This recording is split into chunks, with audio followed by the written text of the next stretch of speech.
Nation. And the hill that we are on is Pecatoag Hill in Worcester, Massachusetts. So there are a couple of things I thought I would talk about briefly today. One is a new program that we've launched at the college called Scholarship in Action. And then the second is some work we've done on helping faculty to think about how they value publicly engaged scholarship in the evaluation process. Holy Cross has, like many institutions, has long had a commitment to social justice and to engaging in the community. It is embedded in our mission statement. Like many, the beginnings of that engagement was service opportunities for students. So for well over 50 years, we've had students working in the Worcester community doing a variety of things, from working in the Worcester Public Schools to accompany people in nursing homes to working in the hospitals, everything you could possibly imagine. I would say the second stage of that engagement was the work we did when we began to encourage faculty to be involved in community-based learning. So thinking about how you incorporate the students' experiences in the community in the work you're doing in the classroom, and providing opportunities for them to engage with community partners and think about how that experience enriches what they are trying to get students to think about in the classroom, and the ways in which the classroom puts an intellectual framework around those experiences that help to root those experiences more in the students and help them to think about the ways in which those experiences, right, might call for larger and broader action towards social change. The third stage is the one I'll talk about a little bit. Several years ago, we received a grant from the Mellon Foundation to launch a project that we're calling Scholarship in Action. And the idea of that was to think about how we turn faculty's scholarly endeavors and their research program toward the needs of the city and toward the questions that our community partners were raising. And so I'll read a little bit from that grant. The four main aims of the Mellon grant were to utilize research-oriented classroom environments, experiential learning opportunities, and collaborative working relationships. The Scholarship in Action initiative has these aims.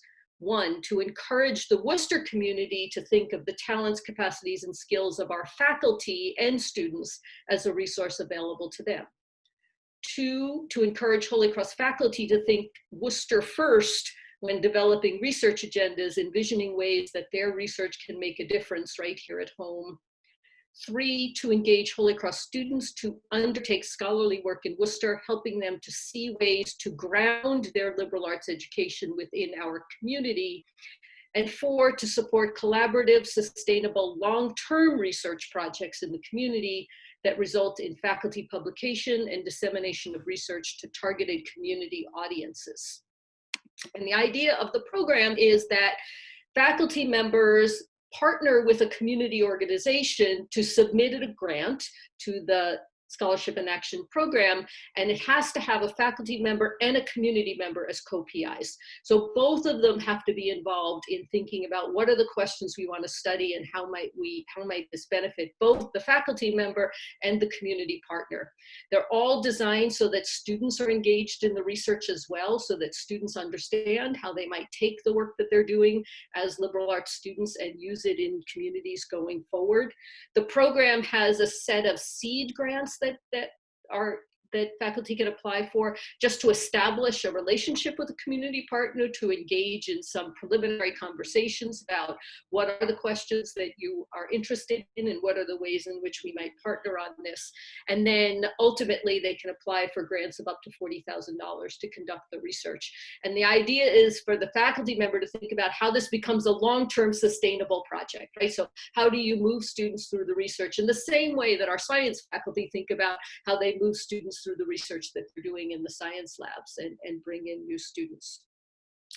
At the same time, we engaged a faculty committee to be thinking about the ways in which we evaluate this kind of work and this kind of scholarship. So the Committee on Emerging Forms of Scholarship, which was a badly named committee since the forms of scholarship had already emerged, they were not emerging, went through and had a conversation with faculty about how are we going to evaluate the forms of scholarship that are not the traditional forms that we might have expected.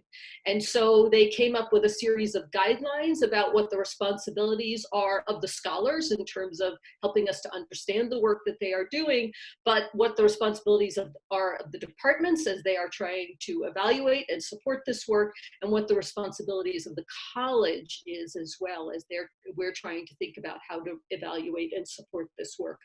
That document led to some changes in our statutory language around what counts as scholarship for tenure and promotion, but also it's a document that we share with departments and with our Committee on Tenure and Promotion every year and have a discussion about before we review any cases. So the committee reviews that document prior to the review of any cases, just so that we can be thinking more carefully before we're looking at a particular case. I think maybe I'll stop there and let someone else go.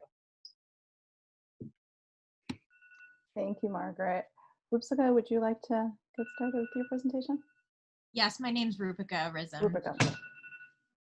Thank you so much. No, it's okay. Thank you, Marisol, and to the Planning Committee for putting together such a fantastic symposium, and for all of you for being here. I'm going to speak briefly on the role of equity in community engaged scholarship. That's what we've been working on at Salem State, which is on the ceded land of the Namkig, who are part of the Pawtucket Nation. And at Salem State, I've had the pleasure of working on our team for diversifying the professoriate Pathways Towards Equity, which is a grant that was funded by the Massachusetts Higher Education Innovation Fund to facilitate cross-campus collaboration with Fitchburg and Worcester State on issues of race and faculty reward systems for community engaged scholarship. All three of our universities are members of the Massachusetts State College Association Union, and in our last collective bargaining agreement, we were able to include language that recognizes community engaged teaching, scholarship, and service for faculty evaluation. And so the purpose of our grant was to undertake the work of operationalizing the language, developing materials to guide people going up for tenure and evaluation and promotion, on how to use the new contract language to discuss their work and specifically their community engaged scholarship, as well as materials to guide evaluators, whether our departmental colleagues, our chairs, our deans, university tenure and promotion committees, and our provosts. And we focus specifically on community engaged scholarship because it poses unique challenges. Because we've found that while community engagement in teaching is relatively well understood through frameworks like service learning, and that community engagement is also understood as service, community engaged scholarship can be particularly difficult to evaluate precisely because its outputs don't necessarily look like what we might call traditional scholarly outputs, like books or journal articles. So the outputs of community engaged scholarship could be reports and data sets and substantial materials written in genres and styles that are intended to reach a variety of community stakeholders, and that these don't go through the traditional academic peer review process that is typically used by evaluators to determine whether scholarship is meritorious. And I don't have a lot of time, so I can't say more right now on the issue of peer review, but I'm happy to talk about it further in the Q&A and say a little bit more about some of the work I've trying to do on this issue. The equity piece, though, is absolutely critical. And I'm looking at this issue in the book that I'm currently writing, which is called Insurgent Academics for Johns Hopkins University Press. And in that, I argue that in the context of public humanities specifically, Black, Brown, and Indigenous scholars have been doing this work for over a century, since we were first allowed in higher education. But these contributions have not only been overlooked, but they've also been penalized. Faculty reward systems haven't typically recognized the kind of work that we do, and haven't recognized that it's double work, our community engaged scholarship and what we might call traditional scholarship. And I would actually argue that we do triple work, because we're also both implicitly and explicitly expected to take on diversity work, whether formally or informally advising students of color, mentoring each other, and participating in equity and inclusion initiatives at our institutions. So in my case, and this is not atypical, when I went up for tenure, I had written a book and a lot of articles on top of my community engaged scholarship. And we all know that community engaged scholarship is time consuming itself. So for more than a century, Black, Brown, and Indigenous scholars have been doing this double and triple work. And our contributions have also been ignored, as community engaged scholarship is frequently positioned as something that white women have typically led. So for those of us who are scholars of color, community engaged scholarship isn't charity and it isn't noblesse oblige, but it's a responsibility that we have to our communities to borrow and to steal the resources we can access by virtue of our positions of privilege within universities, and to share them with our communities, and to ensure also that the knowledges of our communities are recognized as forms of expertise, even though they exist beyond the university. So through our grant at Salem State with Worcester and Fitchburg, we've not only done the work with our own faculty on our own campuses, we've been doing cross-campus collaboration. So last week, faculty of color from the grant, those of us, the three from 3 universities, we ran a workshop on recruiting and retaining faculty of color through the approach that we take to community engaged scholarship and evaluation. And because of our grant, I've also been working with the Modern Language Association, which is my professional organization, on developing guidelines for evaluating community engaged scholarship. So the work of this grant has had implications on the local level, on the regional level, and on the national levels. And I will just pause there, but to reiterate, this gives us a sense of the really multi-pronged approach that's necessary to promote equity for community engaged scholarship. Thank you. Thank you, Roopika. Appreciate your presentation. And Noemi.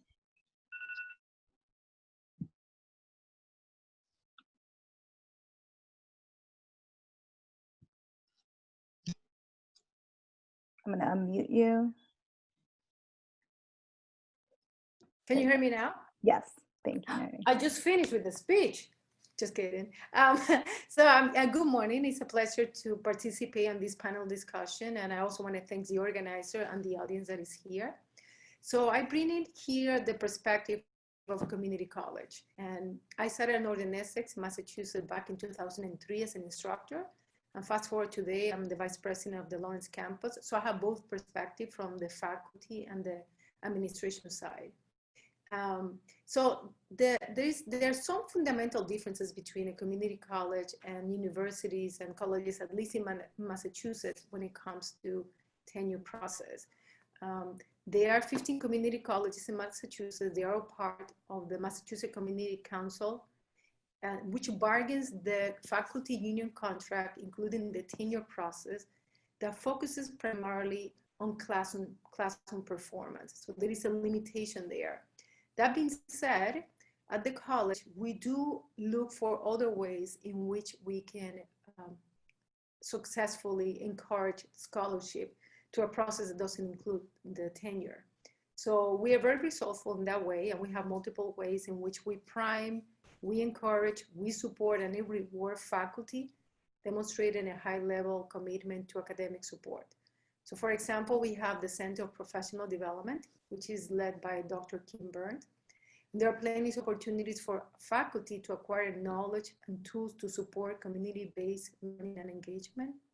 Also through the center, we feature faculty research and publications as a way to highlight their work and encourage others to pursue. In addition, we offer professional development opportunities outside the college. Personally, I participated in 3 external professional development programs that fundamentally changed my trajectory. And in a way, it is how the college often supported the faculty, including the faculty of color. So in my case, I participated at the Leadership Chair Academy, the American Council of Education Fellowship Program, and most recently right now, I'm finishing the Hispanic Association of Colleges, a University Leadership Academy. At NECC, we also highlight faculty by celebrating and honoring their work. 2 years ago, we created the annual Social Justice Award, given to the exemplary faculty that provide opportunities for students to engage in social rights, civic engagement, and or social responsibility projects. We support faculty scholarship engagement also through sabbaticals too. For example, this past academic year, Professor Trichet completed a sabbatical project focused on how to teach effectively in the prison system.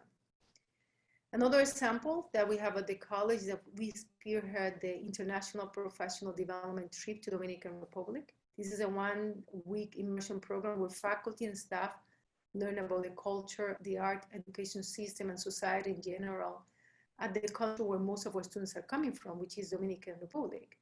And through this partnership, we develop, actually we bring many aspects to global civic engagement, because we create global communities to collaborate on a variety of projects and address issues that are common to both the students in the Dominican Republic and our students back in the community college.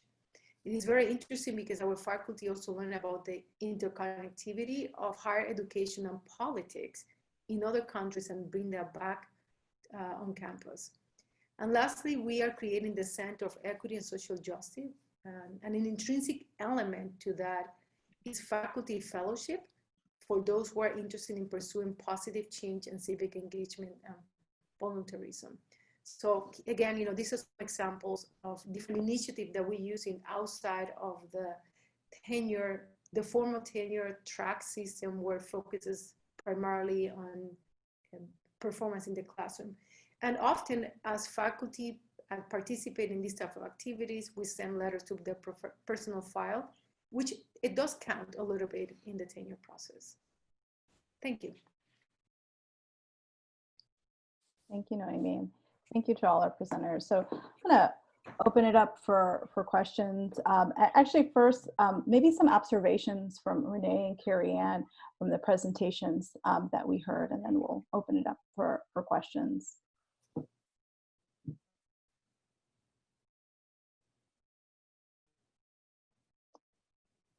Okay, thank you so much for your comments. And one of the things that is so striking to me is it's a multifaceted, kind of multivalent issue. And I think, Roopika, I was really struck by the various spaces in which you're engaging in this work. Because one of the things I've been thinking about is, at the institutional level, that's enough of a battle, right, to legitimize and situate the work of Black and Brown people in the ways that we know need to happen, and the kinds of labor we engage in that aren't counted. And then you've got the professional associations piece too, and the journal piece too, and it just, part of what I think I'm trying to grapple with is, how can we use our social and political capital to push for that kind of rethinking, even outside of our institutions, in terms of how more traditional journals even, approach and review scholarship that they get that is considered not, part of the disciplinary traditions. So I'm wondering if there's a way in which we, thinking about within our region, or the ways in which institutional networks can help push some of the broader kinds of dialogue around this that I think needs to happen. And I also really appreciate all of your examples that you've provided about things you're doing on your own campuses. So they're going to inspire me in terms of, what I want to continue pushing forward here at Wheaton. But I also am thinking about that bigger picture, and how do we use the capital we all have just here, looking at who's on this in this session, to push, beyond our own institutions for that broader kind of change. Thank you, Renee. KerryAnn? Yeah, I also really appreciated these concrete examples. And I was wondering about, in Margaret's example, as well as in some of the work that our other two panelists have described, I was thinking about this dynamic tension when you go to revise policies between what might be called strategic ambiguity and what I would call noisy ambiguity. And so that would be, strategically, people wanted to leave some room, right, to allow good work through and allow flexibility, so that you don't know what is coming through, that you would be able to say this is awesome, and the language wouldn't keep you from doing that, right? But on the other hand, when you leave that language vague or ambiguous, it actually gives a lot more power to the decision makers. And it allows them to say, no, within my discretionary environment, I've been told that I have the discretion, and that's not good. that's not good, and the language allows that. So there's always this dynamic in policymaking between what I would call constraints, giving them a lot of examples and being very prescriptive that no, this is scholarship and it does have to count, or it does need to be included within the range, and leaving that flexibility to allow discretion, but also to allow flexibility for folks that are going to come through that won't quite fit. So, and I was just thinking about that in your in all of your presentations. Thank you. Appreciate that. And I think like one of the things I was thinking about as well is the sustainability piece of this, right? So both Margaret and Roopika, you talked about having a grant to be able to do this work. What happens when that ends? How deeply embedded is this within the institution to actually make the changes that you want to see, particularly for faculty of color, and moving towards like, what does retention actually look like with equity situated at the center of tenure and promotion process? And Noemi, you talked about the way that even though there may not be like formal grant funding from it, it sounds a bit more institutionalized in terms of the kinds of investments that are being made within the faculty, the ways that letters are being sent and included, the ways that they're being recognized. So if you can maybe all talk to that, the sustainability piece in this and how you see it lasting even beyond the grant and your tenure at your institutions. So in the case of Northern Essex Community College, all those initiatives that I mentioned, they are embedded within the culture of the college. So they have not been part of a separate grant. So we are very fortunate to have an institution where there is a strong sense of professional development, and everybody has access to that. So, you know, it is something that we encourage. Everybody is have the opportunity to participate. In fact, the trip that we have to Dominican Republic used to be limited to faculty, and we extend that to the staff because we want them to also have the same opportunities. So that's something that for us is a good thing. Where I would like to see additional funding, and we're working on that, is how we can extend opportunities for faculty fellows, so they can actually work as part of the center to develop different projects where they invest time and even produce publications that leads to this interaction with the students and the community in terms of social responsibility and civic engagement. And did you find, Noemi, that there had to be any policy change to make that happen? Or do you feel by virtue of Northern Essex being a community college, that's sort of built into the DNA of the institution?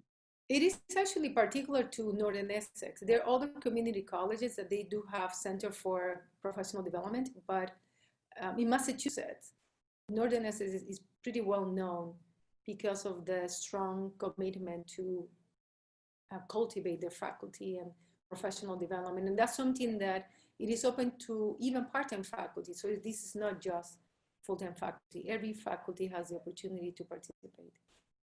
Great, thank you. Margaret,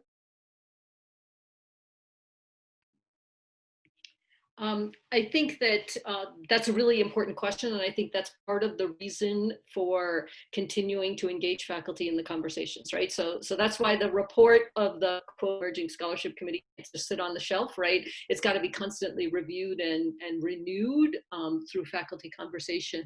I also think that that part of the great advantage of having a grant is it gives me a little bit of time to try to build into the budget, right, how this continues, right? There's every intention that we will be able to continue it, maybe not quite at the level I've got it at right now, but that we'll continue to have faculty, be able to support faculty in their engagement in this. But I think it is a challenge, and I think that, what the faculty members who have done this work all along will remind us of all the time is how hard this work is to do, right? I mean, this is really very challenging work to do for a whole bunch of reasons, right?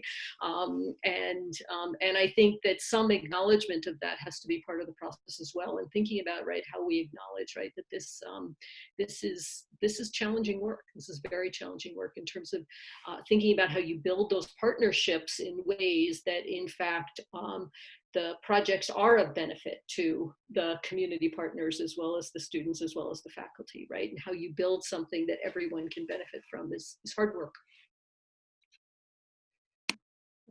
Also add that I actually don't have a lot of faith in a grant to change a culture, because it's really people who change a culture. And what I think we've done very strategically with this grant that we had was actually make very careful choices about who we paid to do what. So for example, when we ran workshops for faculty over the summer who were going up for tenure and promotion to help guide them on writing the narratives that will situate their work, we offered them payment. We're running workshops for evaluators in the fall, and we're not offering them payment. And I think when you do that, you say, this is part of your professional responsibility. And I think that when we make strategic decisions about what we say you need to be paid to do, we're talking about particular kinds of values. And I don't mean that in a good way. So I was in a very awkward position where I was having a conversation about a professional learning community around diversity. And several colleagues said, are we getting paid for this?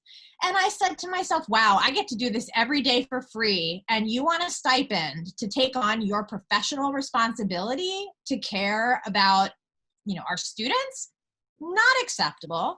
And so I think I've reiterated this in our workshops as well, particularly in our work with Fitchburg and Worcester, which is it is the professional responsibility of our colleagues to understand what is the key work that is going on in our disciplines, what community engaged scholarship looks like in our disciplines, and that is the standard that people need to be held accountable to.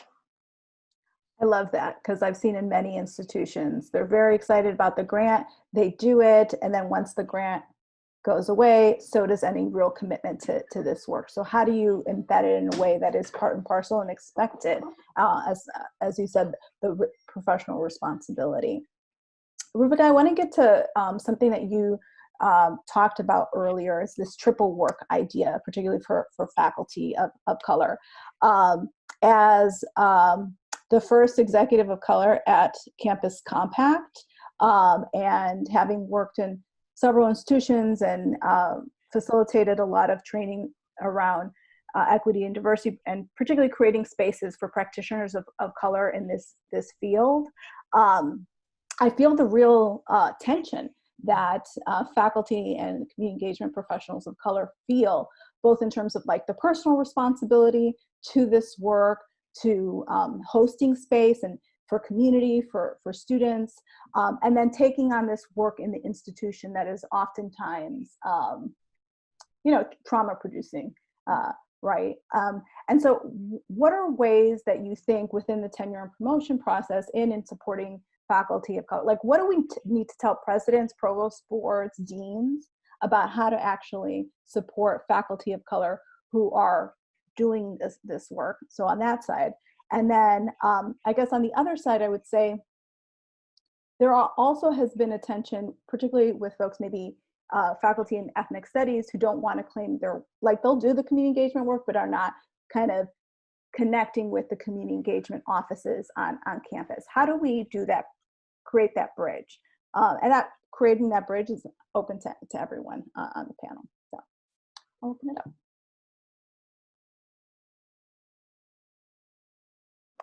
So Roopika, for you, like, what do we tell presidents, provosts, deans? I took this part out because I saw how many of my my leaders are in the attendee list. But I think there's a real challenge in our institutions where we're asked to take seats at tables, but our institutions aren't always open to the transformation that our seats on those tables could bring. We're expected to be there so that you had a person of color sitting at your table, but are you really open to the knowledge that we bring from our scholarship and from our personal experiences? And I would say that has been, I think, one of the biggest challenges is feeling like sort of you're being asked to be there to be a token and not to be transformational and not for your expertise. Yeah. Others? Can I mention a structural problem that I've been struggling with this lately? Absolutely. So I think we need to figure out a way to concretely make it count. Like, so right now, whether, this would be similar with engagement work that folks do, but let's focus just on DEI work specifically. So we will often now recruit people specifically for their DEI experience, skills, and interests, because we have a compelling interest in doing that work in our institutions. We then will even encourage candidates to somehow talk about it in their narrative or put it in their CV, but rarely will we tell them to do it the way we would for, say, teaching or research. I mean, in teaching, I have to put my teaching evaluations into a form that compares them with the course mean that everybody uses exactly the same. So if somebody wanted to look at my teaching evaluations, and there's a whole other conversation about how flawed that can be as the only way to look at teaching, but they clearly just look across and they look for a pattern. Is she above the average in how many kinds of cases? Likewise for research, whether we want them to or not, they have an idea when the dossier comes into the room of how many articles they were looking for or how many grants or whatever. So they're primed, right? But nobody, right now, the strongest thing that's often given is a workshop to say DEI is important to us and an equity charge that says don't discriminate. And so what that means is you've created an ill-structured problem for people doing DEI. First of all, not everybody will have done it. Most people will have done teaching, research, and service at least to some degree. That'll be in that process. So some people will have done it, some people not. Now for the people that did it, the assumption is, well, it must have been done above everything else. Well, how many of us can do everything and then do everything else? And that everything is, many people can, but it's kind of a crazy expectation. And so I think what we need to do is figure out a weight to it that is similar to the way people are weighting whether or not I met some standard in research and then giving me sort of points for it in the overall decision that's being made, and looking at where I fit in teaching and giving me some kind of weight for that, and campus service, and say, okay, look at this DEI work. First of all, we're gonna structure the presentation of it in a way that I can see the full amount of work that was done over 6 years to contribute to the DEI mission. We're gonna put it in one place on the CV. We're gonna have a place in the narrative that really allows somebody to explain the impact that it's had.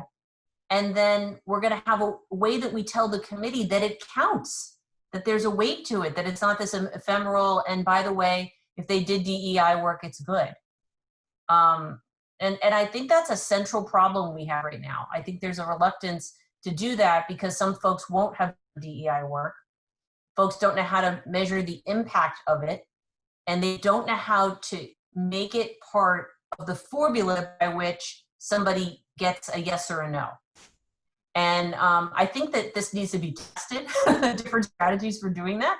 And that's some of the work that I'm hoping to do next is, if you put before a committee this versus that, where would we, and frankly, also to understand if there's biases.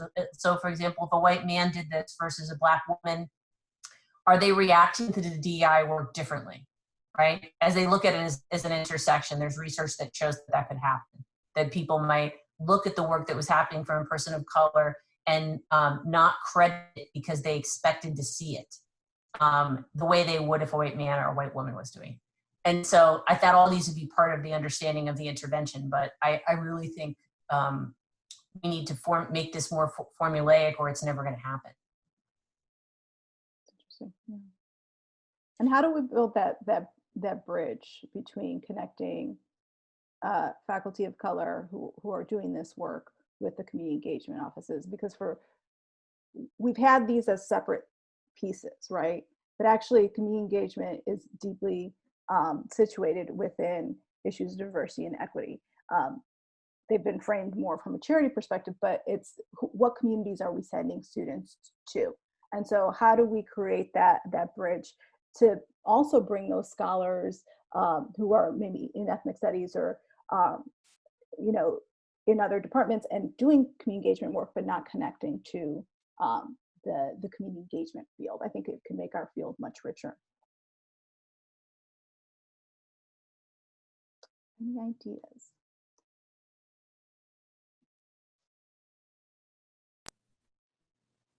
One of the things that we're doing at the college, and again, I guess being a community college also means that we have a very strong relationship with the communities that we serve, is that, you know what, and this goes a little bit with what Roopika was saying. A lot of the time, there are certain faculty that are overworked, and sometimes you are so concentrated into catching up with the work that you have to do that sometimes you don't even have the leeway to think about other ways in which you can do the work. And service learning is one of those that a lot of the time people see it as to be so much work, and you know, people need to have the right tools in order to help them. So I think that one of the roles that people in leadership position can take is to also get the buy-in and figuring out how you can bring some of those opportunities on campus to facilitate the work of the faculty.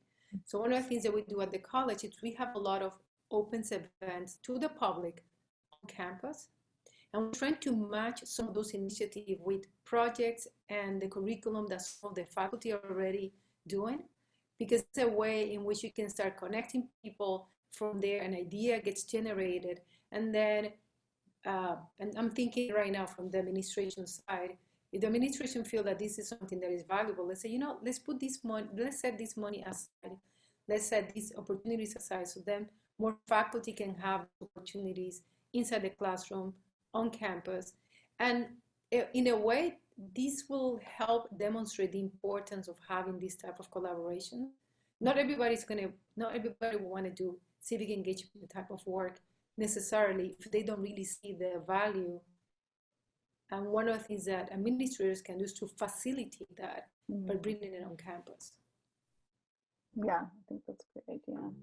Can I just jump in and I think that that's such an important point, you know, Noemi, and thinking about those of us who are in positions of some kind of leadership on campus, like formally defined, right, leadership, and how do we use those positions to kind of push some of this through? And, you know, in terms of thinking about, you know, ethnic studies and other types of programs or departments, and, you know, where the spaces in which formally recognized community engagement is happening, that there's a skepticism, completely understandably, and I think for scholars in Black studies or Latinx studies or Chicano studies or whatever, right, that they've been doing this work without any recognition and invisibly for very long, and often have been defunded and are being, you know, always having to justify their existence. And then here's other spaces where maybe this the light is shining. And so I think part of this is also about accountability, that I think institutions need to just be accountable for that reality and to acknowledge that that is what has happened. And think about, you know, and coming back to the idea of whose time and labor is valued and when and why, how do we recognize the historical work and practice of folks in these departments and programs as having an impact on what's happening in the centers in which you know, community engagement or engaged scholarship is concentrated. So making that connection, you know, and centering the voices that have always been there in ways that allow us and our institutions to see the link. And then it's also about the actual policies and practices. But I think unless we're really ready as institutions to reckon with some of that, you know, I would be hard pressed if I were a faculty member who has done this work, and I have been in those places, to feel any compunction to be brought in, because then you feel like you're being tokenized. So, and I think that that is where there's some fear. I think there's some fear for some of our institutions in having to really dig into our own histories and how our practices have allowed for this kind of marginalization. But the value of that is also very clear.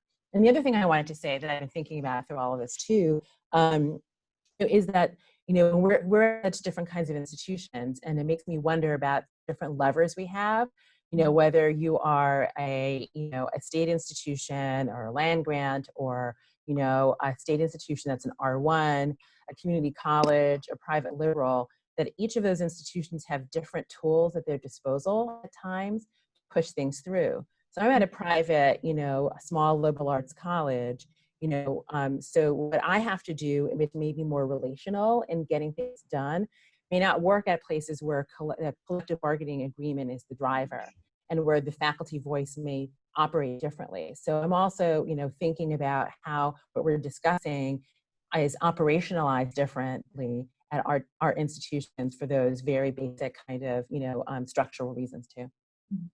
And to what you're saying, because we work in at the community college in Massachusetts, we have a collective bargaining system. Still, if you look at the work that the faculty is doing, it's phenomenal. There's a lot of people that are doing a lot of work, because you need to build those relations.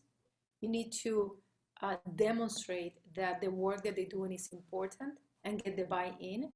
And on top of that, going back to the sustainability piece, if you're going to go for grants, is to help change structures, not to just give money to faculty to do some work, because once the money is gone, then you cannot continue to do the work. So how do you embed many of those initiatives in the fabric of how the college operates? How do the deans get convinced that this is a good idea? How the president support that work? So if you have everybody, not only, the faculty doing a lot of hard work anyway, and not have to also convince the rest of the world that the work that they're doing in terms of community engagement and civic responsibility is important. You need to get it from both sides. You need to have the buy-in and the support from the administration, from the president, and the willingness of the faculty to do this work. And that's where you see the magic happens a lot of the time. I would say, may I just follow up and say that I think subtending all of these threads is the question of trust. Mm-hmm. Academic knowledge production has not been kind to people who've been marginalized. Mm-hmm. Entire subfields of scholarship exist to deny our humanity. And knowing that, we need to have trust with our institutions, with our civic engagement offices, that their interactions with us, then their interactions with our communities are not about centering the institution and are not about centering the white gaze, right? Mm-hmm. Picking up on Renee's point about the kinds of institutions we're in, at a state university, we love this idea that the state universities are stewards of place.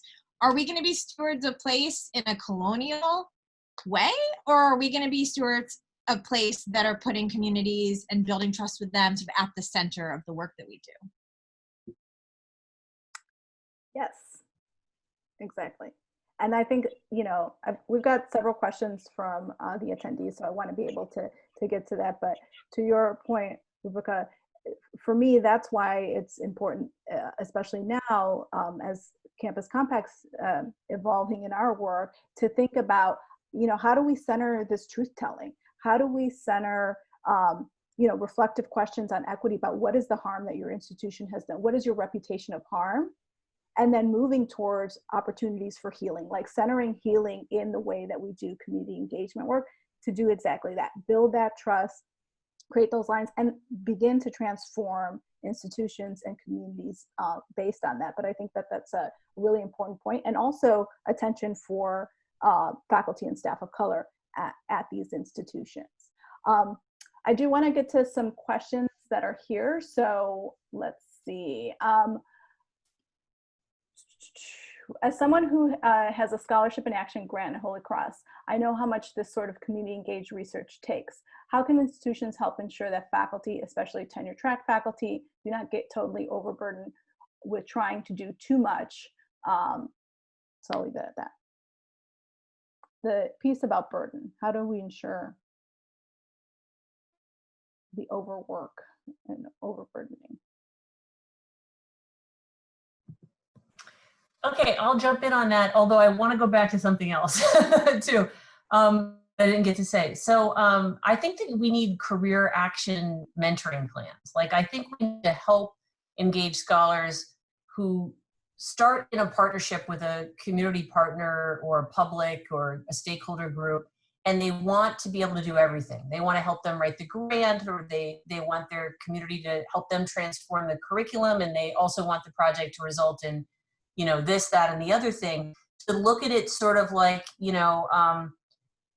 sort of the way we mentor doctoral students on dissertations, like, this is going to be good, it needs to be good, but you'll get to do all this other stuff after as well, and not to take on, the universe, and to try to work with their partner to reciprocally negotiate what's reasonable within the period of time that they're on the tenure track, and to think about outcomes that can benefit both, again, reciprocally, pre-tenure, that take into account both the context of the results that the person needs to be able to show, and what the community partner needs. So I think part of it is also getting expectations straight, that this they need to be scaffolded with support, and they also need to make sure that they don't take on so much pre-tenure that they can't get those things done. I do want to say that I've, as director of advanced for 10 years at Maryland, and then also doing a lot of work on DEI work with faculty of color and with women, as well as being part of the community engagement movement, I have seen those siloed. And I think with the budget cuts that are following the pandemic, there's going to be more need for coalition building than ever before. And whether we like it or not, there will be it's going to be really important to not make it a zero-sum game. Like that there's this one pie, and now we're fighting, the community engagement office and the VP for diversity and the faculty affairs office are fighting over that $2,000 to have lunch for, for their orientation. And that rather we can come together and see common cause and ways to reciprocally support each other, because money's going to be scarce for the next 3 years, and at least. Right. There's another question. So many circles and conversations about community engaged scholarship and equity work do not have many white males at the table. How can we speak about, how do we address that issue, the absence of white males at the tables, and actively mobilize them for this as well?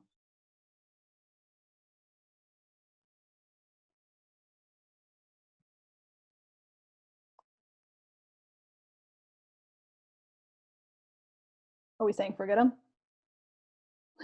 Later?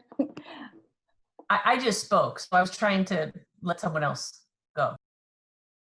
I mean, thinking about who's doing this work, who's on the committees, who's reviewing, who are part of the discussions around diversity, equity, inclusion, community engagement work, and how can we have it be something that is across the board, and sort of not continuing some of the siloing of these topics, so that they just pertain to certain groups and not all of us.